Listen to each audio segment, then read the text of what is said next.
أما بعد فإن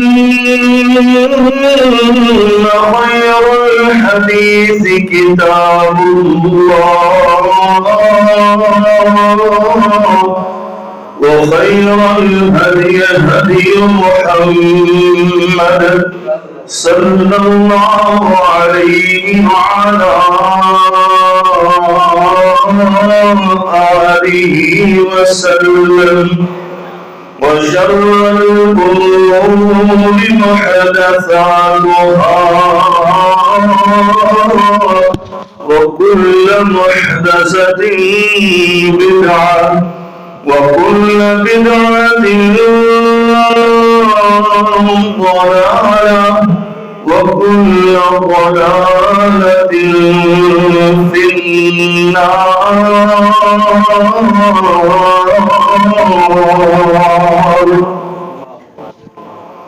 أعوذ بالله السميع العليم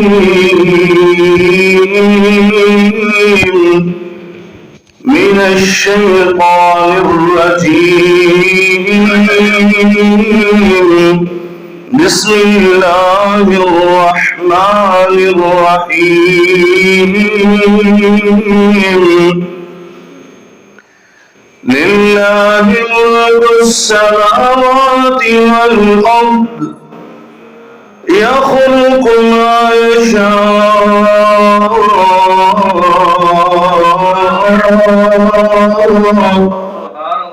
لله ملك السماوات والأرض يخلق ما يشاء يهب لمن يشاء إناثا ويهب لمن يشاء الذكور أو يزوجهم ذكرانا وإناثا ويجعل من يشاء عقيما إنه عليم قدير.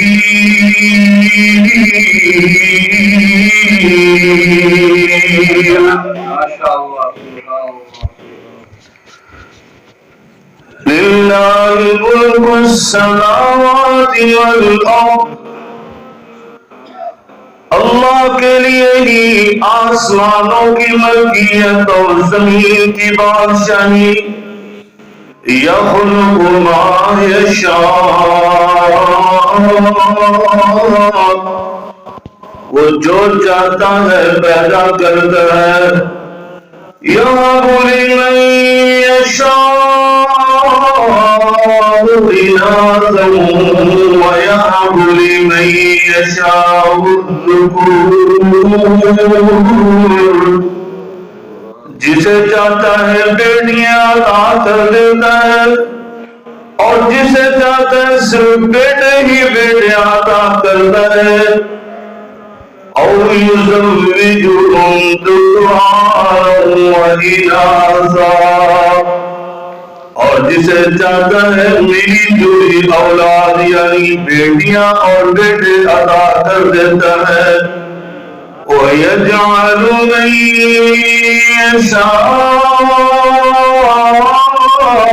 عَقِيمًا اور جسے چاہتا ہے صاف جواب دے دیتا ہے تمہارے لیے نہ میرے پاس بیٹی ہے نہ بیٹا.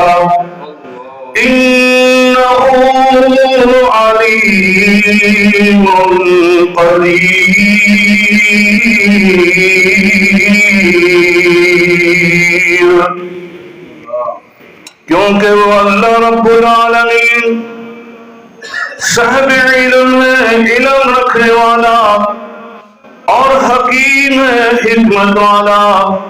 اسے معلوم ہے کس کے لیے اولاد بہتر ہے اور کس کے لیے بے اولاد رہنا بہتر.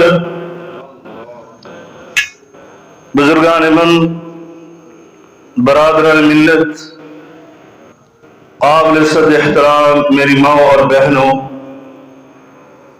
ہر قسم کی حمد و ثنا، بزرگی، برتری، بڑائی کی بڑائی اللہ رب العالمین کی ذات و برکات کے لیے انگنت لا تعداد بے شمار درود و سلام سید الاولین والآخرین، امام المتقین، شفیع المذنبین، میرے اور آپ کے ہادی رہنما جناب محمد رسول اللہ صلی اللہ علیہ وعلا آلہ وسلم کی ذات اطہر پر ہوں۔ دوستوں اور بھائیوں، اس کائنات کی انتہائی قیمتی نعمت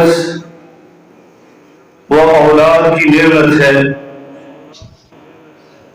بلا شبہ انسان اللہ کی بہت سی نعمتوں سے مستفید ہوتا ہے، لیکن اگر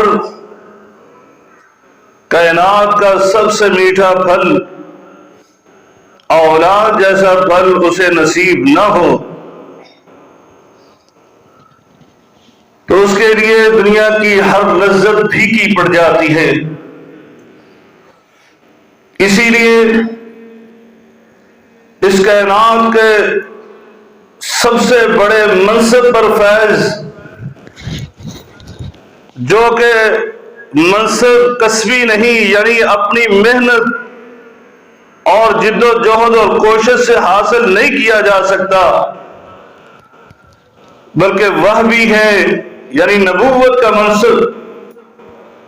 اس منصب پر فیض ہونے کے باوجود انبیاء کرام علیہم السلام نے بھی اس اولاد جیسی نعمت کے لیے نبوت کے مقدس ہاتھ اٹھا کر نبوت کی مقدس زبان سے التجائیں کی ہیں۔ کسی نے کہا رب لا تذرنی فردا وانت خیر الوارثین، اے اللہ مجھے تنہا نہ چھوڑ، مجھے صاحب اولاد بنا دے، مجھے بہتر وارث عطا فرما دے۔ اور کبھی کہا رب ہب لی من لدنک ذریۃ طیبہ انک سمیع الدعاء، اے اللہ تو دعائیں سننے والا، تو فریادیں سننے والا، تیرے سامنے التجائیں کرتا ہوں اللہ مجھے اپنی جناب سے طیب اچھی عمدہ اولاد عطا فرما دے۔ اور امام الانبیاء ان کے دادا جان جناب سیدنا ابراہیم خلیل اللہ علیہ السلام، انہوں نے بھی دعا کی رب ہب لی من الصالحین، اے اللہ مجھے نیک اولاد عطا فرما دے۔ دوستوں اور بھائیوں، اس سے اولاد جیسی نعمت کی اہمیت واضح ہوتی ہے کہ اولاد کتنی بڑی نعمت ہے کہ جس کے لیے انبیاء کرام علیہم السلام بھی دعائیں کرتے رہے۔ کیوں نہ کرتے؟ میرے آقا علیہ السلام نے اسی اہمیت کے پیش نظر اپنے امتیوں کے سامنے یہ اپنا قیمتی فرمان رکھا تھا۔ آپ نے فرمایا اذا مات ابن آدم انقطع عملہ الا من ثلاث، یہ انسان جب فوت ہو جاتا ہے فرمایا اس کے اعمال بھی ختم ہو جاتے ہیں، اس کے اعمال، اس کی نمازیں، اس کے روزے اور اس کے صدقات و خیرات، اس نے جو اپنے ہاتھ سے نیک عمل کرتا تھا وہ اپنے اختتام کو پہنچ جاتے ہیں، لیکن 3 اعمال باقی رہتے ہیں۔ اس کے مرنے کے بعد ان کا اجر و ثواب اس کو پہنچتا رہتا ہے۔ فرمایا صدقۃ جاریہ، اس نے اپنے ہاتھ سے کوئی صدقہ جاریہ کا کام کیا تھا، مسجد بنا دی، کہیں پانی کی ضرورت تھی وہاں پر پانی کا بندوبست کر دیا، اعلی حاضر قیاس کہ دیگر ایسے عمل کر دیے جو اس کے مرنے کے بعد جس سے لوگ استفادہ کرتے رہے، اس کا اجر و ثواب اس کو ملتا رہے گا۔ او علم ينتفع به، فرمایا صاحب علم تھا، لوگوں کی رہنمائی کرتا رہا، نیکی کا راستہ، صراط مستقیم کا راستہ دکھاتا رہا۔ تو کہا جب تک اس کے بتائے ہوئے راستے پر لوگ چلتے رہے، اس کے کہنے پر نمازی بنے تھے، اس کے کہنے پر روزے دار بنے تھے، اس کے کہنے پر نیکیاں کرنے لگے تھے، جب تک وہ کام کرتے رہیں گے اس کو اجر و ثواب ملتا رہے گا۔ او ولد صالح یدعو لہ، میں یہ صاحب اولاد تھا، اولاد کی اچھی تربیت کر گیا، یہ نیک اولاد اس کے لیے دعائیں کرتی ہے، جب تک یہ نیک اولاد دعائیں کرتی رہے گی اس وقت تک اس کو اجر و ثواب ملتا رہے گا۔ دوستو اور بھائیو، صحیح حدیث میرے آقا علیہ الصلوۃ والسلام نے فرمایا ان العبد لترفع درجته فی الجنہ، اللہ نے اپنے ایک نیک بندے کے جنت کے اندر درجات کو بلند کیا۔ وہ بندہ آگے سے عرض کرتا ہے فیقول من این لی ھذا، وہ اللہ سے عرض کرتا ہے اللہ میرا تو جو مقام تھا تو نے مجھے عطا کر دیا تھا، میرے اعمال جو تو نے قبول کی اپنی رحمت سے، مجھے جنت کا جو مقام دینا تھا وہ عطا کر دیا، لیکن یہ تو نے درجات بڑھا دیے، یہ کس عمل کی بنا پر؟ یہ عمل تو میں نے کیا ہی نہیں تھا، میرے مرنے کے بعد تو نے یہ میرے درجات کو بلند کر دیا، یہ کیسے ہو گیا؟ فرمایا اللہ کی طرف سے اس کو جواب دیا جائے گا باستغفار ولدک لک، تیرے بیٹے نے تیرے لیے مغفرت کی دعا کی تھی، اس دعا کی بنا پر آج تیرے درجات کو بلند کر دیا گیا۔ دوستو اور بھائیوں، یہ اولاد اتنی قیمتی ہے کہ ہمارے مرنے کے بعد بھی اللہ رب العالمین ان کو ہمارے لیے نیکیوں کا ذریعہ بنا دیتا ہے، لیکن تب جب ہم ان کی اچھی تربیت کریں، ان کی نیک تربیت کریں، ان کی قدر جانتے ہوئے ان سے غافل نہ ہوں اور غفلت کا شکار ہو کر ان کو ان کے حال پر نہ چھوڑ دیں کہ صرف ہمارا کام ان کو کھانا کھلانا ہے، ان کے کپڑوں کا بندوبست کرنا ہے، بس یہ خود ہی پرورش ہو جائے گی اور یہ جوان ہوتے جائیں گے، اپنی زندگی گزاریں گے۔ نہیں،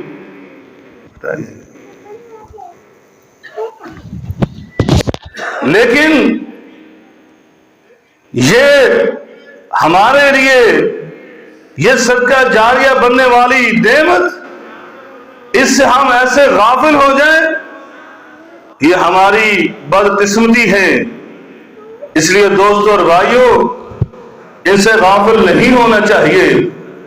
میرے آقا علیہ الصلوۃ والسلام نے فرمایا تھا، ایک تو یہ آپ کے لیے صدقہ جاریہ، دوسرا میرے آقا نے فرمایا کلکم راعٍ وکلکم مسئول عن رعیتہ، ہم میں سے ہر ایک نگہبان ہے، ہر ایک اپنی رعایا رکھتا ہے اور اس کے بارے میں کل اس سے سوال کیا جائے گا۔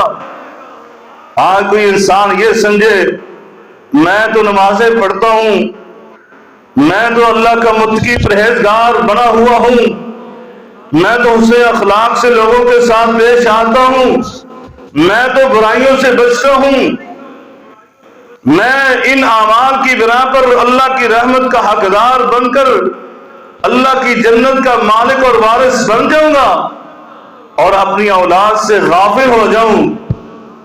تو دوستو اور بھائیوں، یہ غلط فہمی ہے، ایسا نہیں ہے۔ اگر صاحب اولاد ہے تو اس اولاد کے بارے میں سوال کیا جائے گا کہ تمہیں میں نے اتنی عظیم نعمت عطا کی تھی، تم نے اس کے بارے میں اپنی ذمہ داریوں کا کیا احساس کیا، تم نے اپنی اولاد کی کیا تعلیم و تربیت اور ان کی پرورش میں کیا کردار ادا کیا تھا۔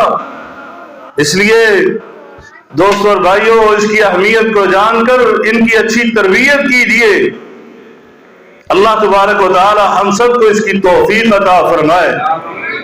اور اس میں یہ بھی سن لیں کہ ہماری اولاد بیٹے بیٹیوں پر مشتمل ہے۔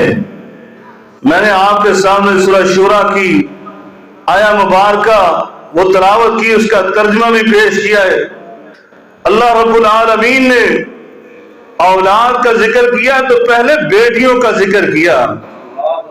آج ہمارے معاشرے کے اندر افسوس کے ساتھ کہنا پڑتا ہے، اسلامی معاشرہ، ہم سب مسلمان، اپنے آپ کو مسلمان کہنے والے، ان کے اندر بھی زمانہ جاہلیت کی وہ چیزیں آ چکی ہیں کہ جن کا ذکر کرتے ہوئے بھی انسان خود بھی شرمندہ ہوتا ہے اور افسوس بھی ہوتا ہے کہ ہم کیسے مسلمان ہیں۔ اللہ رب العالمین نے اولاد کا ذکر کیا تو پہلے بیٹیوں کا ذکر کیا، فرمایا یَهَبُ لِمَن یَشَاءُ إِنَاثًا، ہم جس کو چاہیں بیٹیاں عطا کرتے ہیں۔ کیوں دوستو اور بھائیوں، یقین جانیں، اسلامی تعلیمات اٹھا کر دیکھ لیں، اللہ رب العالمین نے اپنے نبی کریم رؤوف الرحیم صلی اللہ علیہ وسلم کے ذریعے ہمیں یہ بیٹیوں کے حوالے سے، بیٹیوں کی عظمت اور ان کی فضیلت کے حوالے سے جو بیان کیا ہے وہ بیٹوں کے حوالے سے بیان نہیں کیا ہے۔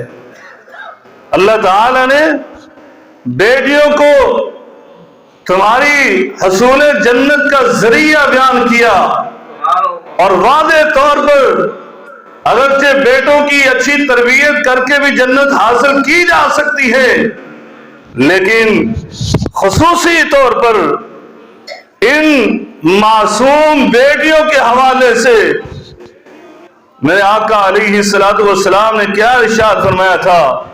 فرمایا لا تکرہوا البنات، اپنی بیٹیوں کو ناپسند نہ کیا کرو، فَإِنَّ الْمُؤْنِسَاتِ، فرمایا یہ ایسی پیاری بیٹیاں ہیں، تمہاری غم خوار ہیں اور تم سے محبت اور پیار کرنے والی ہیں۔ ایسی بیٹیاں، ان کے ساتھ تمہیں محبت کرنا چاہیے، ان کے ساتھ اچھا برتاؤ کرنا چاہیے۔ میرے آقا علیہ الصلوۃ والسلام نے ایک موقع پر ارشاد فرمایا یہ بیٹیاں کتنی بڑی نعمت ہیں، من کن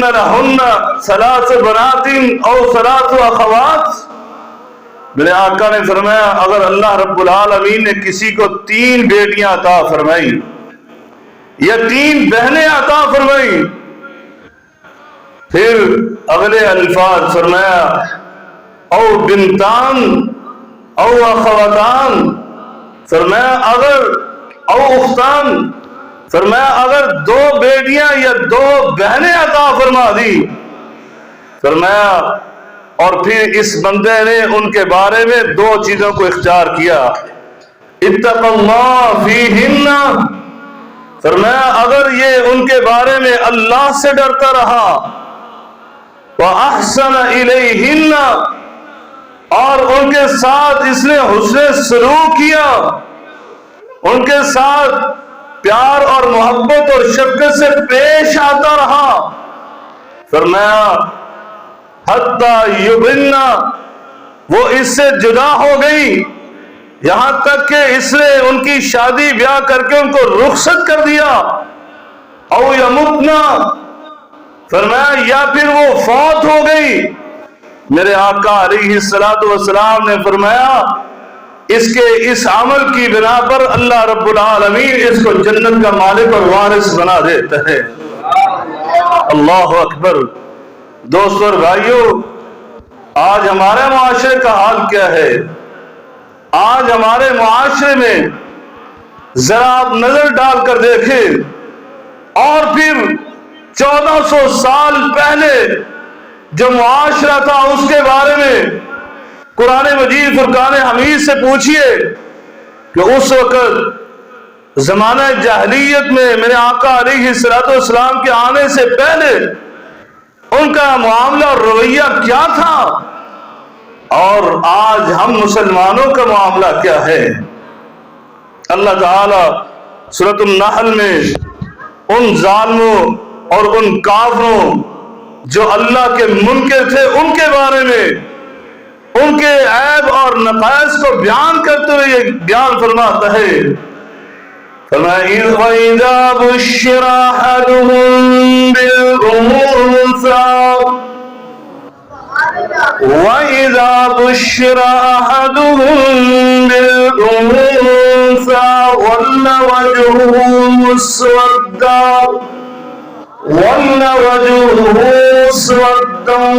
وَهُوَ كَظِيمٌ يَتَوَارَىٰ مِنَ الْقَوْمِ مِن سُوءِ مَا بُشِّرَ بِهِ أَيُمْسِكُهُ عَلَىٰ هُونٍ أَمْ يَدُسُّهُ فِي التُّرَابِ أَلَا سَاءَ مَا يَحْكُمُونَ۔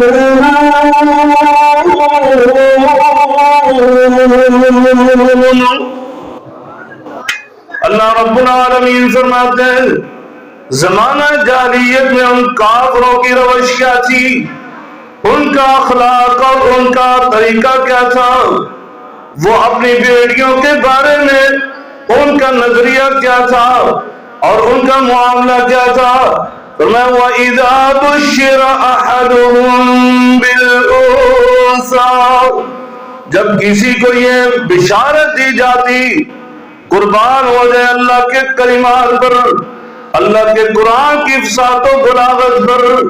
فرمایا وَإِذَا بُشِّرَ، اللہ تعالی الفاظ بھی استعمال کرتا ہے، فرمایا بشارت دی جاتی، خبر نہیں کہا۔ فرمایا جب ان کو خوشخبری سنائی جاتی اللہ کی طرف سے تو یہ خوشخبری تھی کہ اللہ نے اس کو صاحب اولاد بنا دیا، اللہ نے رحمت کا ذریعہ اس کو بیٹی عطا فرما دی۔ فرمایا لیکن جب اس ظالم کو یہ خبر دی جاتی کہ اللہ نے تجھے بیٹی رحمت کا ذریعہ عطا فرما دیا، فرمایا ظَلَّ وَجْهُهُ مُسْوَدًّا وَهُوَ كَظِيمٌ، اس کے دل میں غصہ پر آتا اور اس غصے کی بنا پر اس کے چہرے پر سیاہی پھیل جاتی، اداسی ہو جاتی اور چہرہ سیاہ پڑ جاتا۔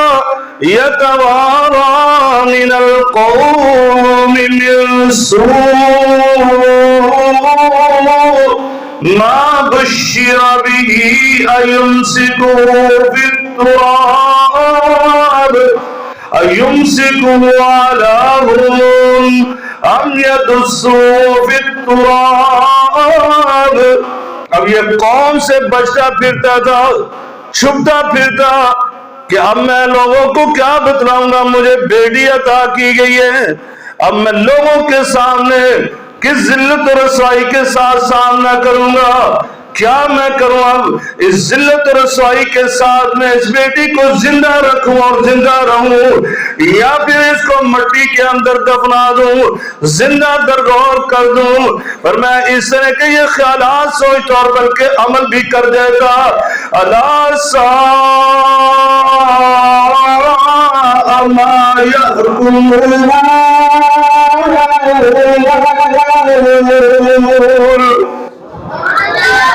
اللہ فرماتے ہیں یہ کتنا برا فیصلہ کرتا تھا اس نالائق کو پتہ ہی نہیں ہے ہم نے تو اس بیٹی کو بھیجا تھا جہنم کی آگ سے اس کو بچانے کے لیے بھیجا تھا تاکہ یہ میرے بندے کے پاس پہنچے اور میرا بندہ اس کے ساتھ معاملہ حسن اخلاق سے پیش آئے اچھا معاملہ کرے اور یہ میری جہنم سے محفوظ ہو کر میری جنت کا مالک اور وارث بن جائے لیکن اس نالائق نے کیا کیا اس نے اس کو اس زمین کے اندر دفنا دیا اور اللہ اتنا غضبناک ہوتا ہے اللہ تعالیٰ قرآن مجید میں فرماتا ہے کل قیامت کے دن کیا ہوگا فرمایا کل قیامت کے دن اللہ تعالیٰ اس ظالم سے نہیں پوچھے گا بلکہ اس مظلومہ سے پوچھے گا وَإِذَا الْمَوْءُودَةُ سُئِلَتْ بِأَيِّ ذَنبٍ قُتِلَتْ اے میری بندی بتا تجھے کیوں قتل کیا گیا تھا اللہ اکبر دوستو اور بھائیو قرآن مجید کی اس وعید کو سمجھیے کہ اللہ کتنا غضبناک ہو کر یہ معاملہ کرے گا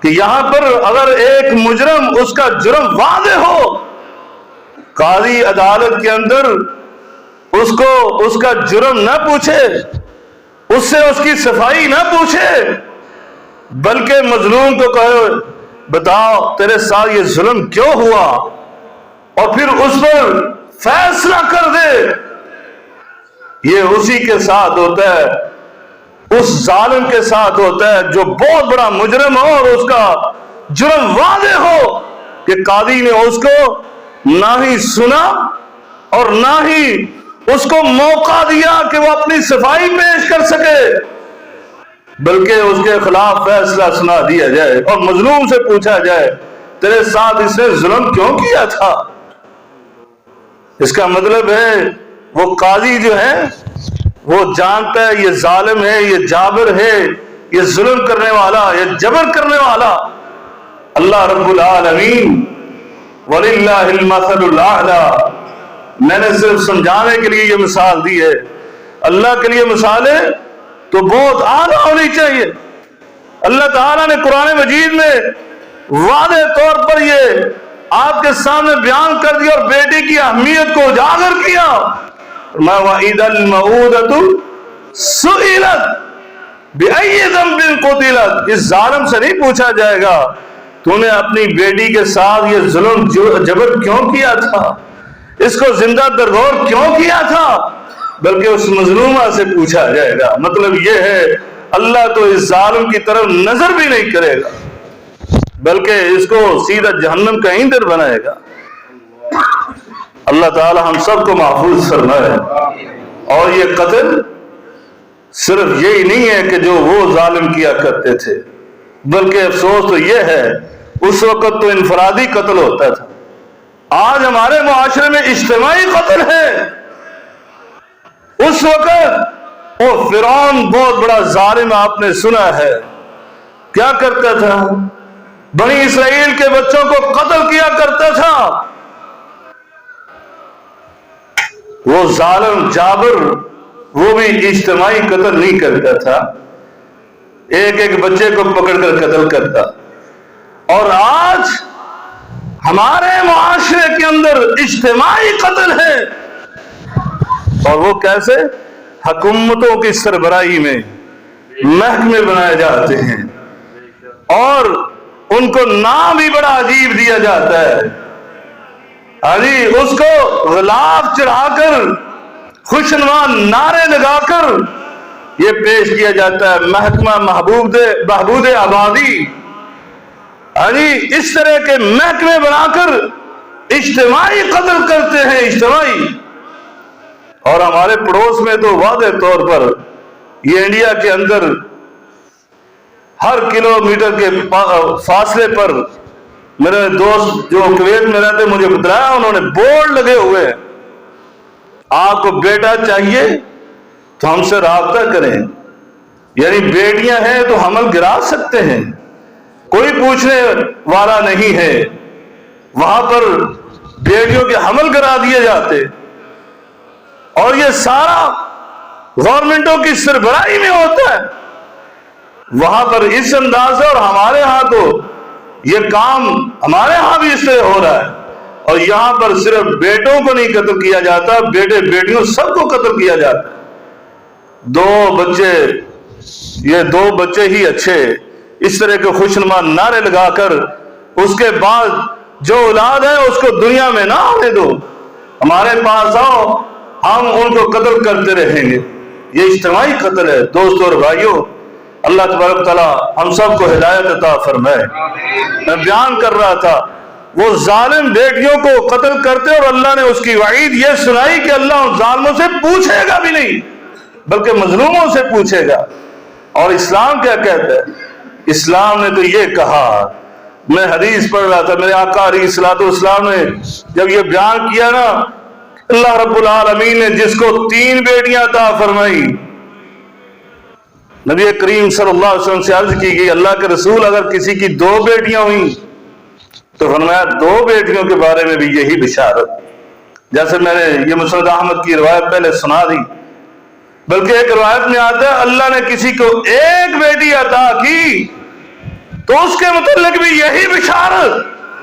اس سے بھی بڑھ کر سن لیجئے، اور میں اگر کسی کو اللہ نے نہ بیٹی دی نہ بہن دی، اس کے پاس لونڈی تھی، آج جس کو ملازمہ کہنے، کسی غریب گھر کی خاتون آپ کے گھر میں کام کرتی تھی، آپ نے اس کے ساتھ حسن سلوک کیا، وہ غریب گھر کی بیٹی اگر وہ شادی کے قابل ہو گئی اور آپ نے اس کے ساتھ حسن سلوک کرتے ہوئے اس کی شادی کروا دی، میرے آقا علیہ الصلوۃ والسلام نے اس کو بھی جنت کی بشارت سنائی ہے. یہ اسلام ہے، یہ اسلام. اور میرے آقا نے صرف بشارتیں نہیں سنائی، اپنا عملی نمونہ بھی پیش کیا. ایسے تو نہیں، اللہ تعالیٰ نے قرآن مجید میں ارشاد فرمایا لَقَدْ كَانَ لَكُمْ فِي رَسُولِ اللَّهِ أُسْوَةٌ حَسَنَةٌ لِمَنْ كَانَ يَرْجُو اللَّهَ وَالْيَوْمَ الْآخِرَ. اور دوسرے مقام پر اللہ رب العالمین فرماتا ہے قُلْ إِن كُنتُمْ تُحِبُّونَ اللَّهَ فَاتَّبِعُونِي يُحْبِبْكُمُ اللَّهُ وَيَغْفِرْ لَكُمْ ذُنُوبَكُمْ وَاللَّهُ غَفُورٌ رَحِيمٌ.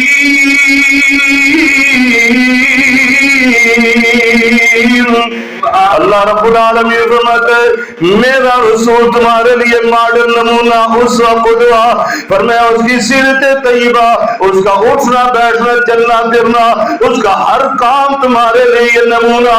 اور فرمایا اگر تم اللہ کے محبوب بننا چاہتے ہو، فرمایا ایک ہی ذریعہ ایک ہی رستہ ہے، فرمایا وہ محمد صلی اللہ علیہ وسلم کی اتباع پیروی کر لو. اللہ رب العالمین تمہیں اپنا محب نہیں بلکہ اپنا محبوب بنا دے گا. وَيَغْفِرْ لَكُمْ ذُنُوبَكُمْ. قربان ہو جائے اللہ کے قرآن کی فصاحت و بلاغت. کبھی غور سے پڑھا کرو بھائیو، کتنا بڑا اللہ نے انعام فرمایا. فرمایا وَيَغْفِرْ لَكُمْ ذُنُوبَكُمْ، یہ نہیں کہا وَيَغْفِرْ لَكُمْ مِنْ ذُنُوبِكُمْ، اللہ تمہارے گناہوں سے کچھ گناہوں کو معاف کر دے گا. نہیں، بلکہ فرمایا وَيَغْفِرْ لَكُمْ ذُنُوبَكُمْ، اللہ تمہارے تمام گناہوں کو معاف فرما دے گا. کتنا بڑا انعام. نبی کریم صلی اللہ علیہ وسلم کی اتباع اور میرے آقا کا نمونہ اور ماڈل کیا ہے؟ قربان ہو جائے. صرف 2 بیٹیوں کا نمونہ سن لیں. میرے آقا علیہ الصلوۃ والسلام اپنی 2 بیٹیوں کے ساتھ کیا اسے سلوک کیا. میرے آقا کی سب سے بڑی بیٹی اور سب سے چھوٹی بیٹی کا صرف ایک نمونہ بیان کر کے اپنی بات کو ختم کرتا ہوں. میرے آقا کی سب سے بڑی بیٹی کا نام کیا تھا؟ ہاں جی، سب سے بڑی بیٹی. او بھائیو، یہ بچوں کو میں پوچھوں نا، پاکستانی کرکٹر نہیں، انڈیا کی کرکٹ ٹیم کے 11 کھلاڑیوں کا نام بتاؤ تو یہ بتا دیں. ایسے ہی ہے نا. اور فٹ بال کی ٹیم ہماری انٹرنیشنل ٹیم ہی نہیں ہے، پھر بھی بچوں کو پوچھو، یہ گلواڑے کے بچے گاؤں کے رہنے والے، ان کو پوچھو تو ان کو بڑے بڑے فٹ بالر جو ہے نا ان کے نام آتے ہوں. نہیں آتے تو نبی پاک صلی اللہ علیہ وسلم کے گھر والوں کے نام نہیں آتے.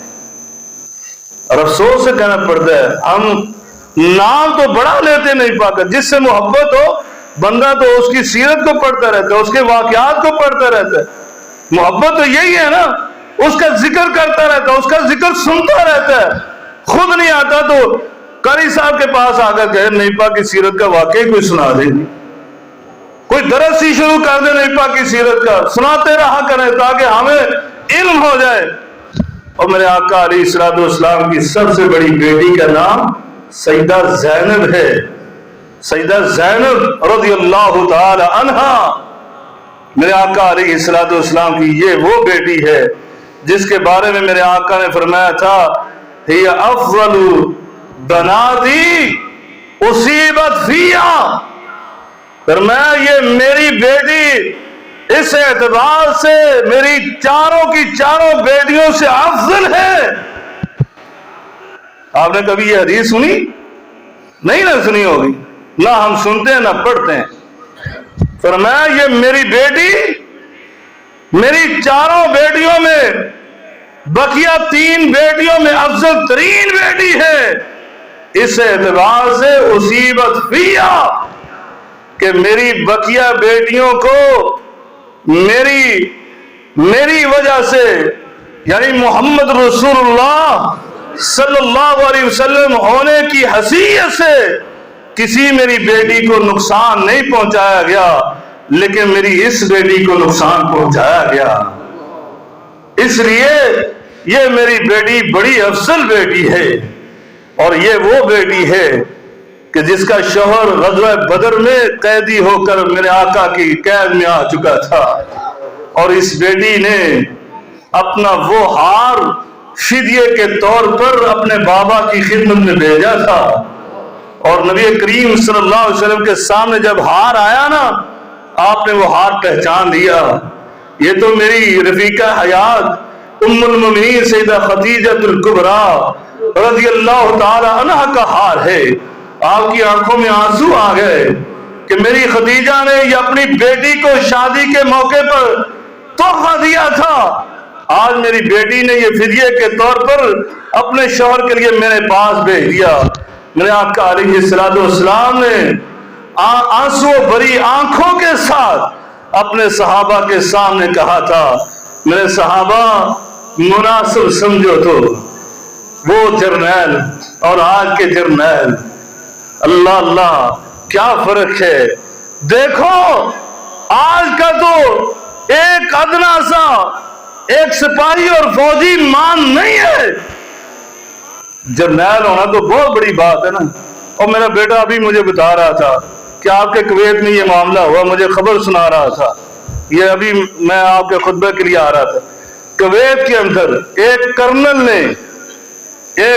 نے ایک بنگلہ دیشی کو گاڑی نہ دھونے پر مارا. اس نے کہا میں نے گاڑی نہیں دھونی، ٹائم ختم ہو گیا ہوگا، واش روم جہاں وہ واش کرتے ہیں کاروں کو، تو اس نے کرنل نے اس کو مارا، آدر سروس کرنل. اور قانون یہ ہوتا ہے کہ یہ چھوٹا سا ملک، وہاں پر قانون نے اس کرنل کو گرفت میں لیا اور 7 سال، کتنے سال؟ 7 سال بامشقت سزا سنا دی اس کو. یہ ہے قانون. ایک اجنبی غیر ملکی اور وہ بھی بنگلہ دیشی گاڑیاں دھونے والا، اس پر ظلم کرنے والا کرنل وہ بھی قبضے میں آ جاتا ہے، قانون کی گرفت میں ہے. اور یہاں تو ایک ادنا سا کوئی فوجی وہ بھی مان نہیں ہے. اس کو بھی کچھ نہیں کہا جا سکتا۔ بہرحال اللہ تبارک و تعالیٰ ہمارے ملک پر بھی رحم فرمائے۔ میں وہ جرنیل سپہ سالار، اور صرف جرنیل اور سپہ سالار نہیں ہے، وہ نبی بھی ہیں، امام الانبیاء ہیں، صحابہ ان کے اشارے پر جانیں قربان کرنے والے۔ لیکن میرے آقا اپنی مرضی نہیں کرتے، بلکہ صحابہ سے پوچھتے ہیں میرے صحابہ اگر تمہاری مرضی ہو، اگر تم اجازت دو تو میں یہ ہار واپس نہ کر دوں؟ اللہ اکبر۔ صحابہ کرام کون ہوتے تھے روکنے والے؟ صحابہ نے فوراً کہا کیوں نہیں اللہ کے رسول، میرے آقا علیہ السلام نے اس بیٹی سے اتنا پیار کیا، کہا اے ابن عاص میری بیٹی کو بھیج دینا، میں تجھے آزاد کر رہا ہوں، جاؤ اور تم میری بیٹی کو بھیج دینا واپس۔ اور مدینے میں آ گئی، ظالموں نے زخمی کر کے بھیجا، وہ زخمی کرنے والا حوار میرے آقا علیہ السلام نے کہا تھا اس نے میری بیٹی پر ظلم کیا ہے، اگر یہ خانہ کعبہ کے اندر بھی تمہیں نظر آ جائے تو اس کے لیے کوئی معافی نہیں ہے۔ یہ ہے بیٹیوں سے پیار۔ دوستوں اور بھائیوں، اسی طرح میرے آقا علیہ السلام اپنی چھوٹی لخت جگر جس کو آپ کہا کرتے تھے بدعۃ منی، یہ میرے دل کا ٹکڑا ہے، دل کا ٹکڑا، فمن اغضبها اغضبنی، جس نے میری بیٹی کو ناراض کر دیا اس نے مجھے ناراض کر دیا۔ دوستوں اور بھائیوں، وہ سیدہ فاطمہ الزہرا سلام اللہ علیہا، ان کے ساتھ میرے آقا کیا محبت کرتے تھے، نمونہ دیکھو۔ اور بیان کرنے والی ام المومنین سیدہ عائشہ صدیقہ رضی اللہ تعالی عنہا ہے، اور میرے آقا میرے گھر میں تشریف فرما ہوتے اور سیدہ فاطمہ الزہرا وہ تشریف لاتی، دروازے سے جیسے ہی اندر داخل ہوتی میرے آقا بھاگ کر آگے بڑھ کر استقبال کیا کرتے تھے۔ میرے آقا اپنے گلے سے لگاتے اور ان کی پیشانی پر بوسہ دیتے اور لا کر ان کو اپنے مقام پر بٹھاتے، اپنی جگہ پر۔ اللہ اکبر۔ جہاں پر میرے آقا خود بیٹھتے تھے وہاں پر ان کو بٹھاتے اور ان کے ساتھ بیٹھ جاتے۔ دوستوں اور بھائیوں، یہ بیٹیوں سے پیار کون کر رہا ہے؟ یہ امام الانبیاء ہے، سردار ولد آدم ہے۔ آج ہم نے بیٹیوں کو کیا سمجھا ہے؟ آج اگر اپنی بیٹیوں سے تمہیں نفرت ہے، عداوت ہے، تو یقین جانے اگر اپنی بیٹیوں کو حقیر سمجھتے ہو تو پھر اللہ سے ڈرو، کل تمہارا انجام کیا ہونے والا ہے۔ ہاں، اگر اپنی بیٹیوں سے پیار کرتے ہو ان کے ساتھ اور زیادہ شفقت کرو۔ یہ معصوم بیٹیاں آپ کو جہنم کی آگ سے بچانے والی ہیں اور اللہ کی جنت کا مالک اور وارث بنانے والی ہے۔ اللہ تبارک تعالیٰ سے دعا ہے اللہ تعالیٰ ہمیں صحیح معنوں میں قرآن و حدیث پڑھنے، سمجھنے اور پر عمل کرنے کی توفیق عنایت فرمائے۔ وآخر دعوانا الحمدللہ۔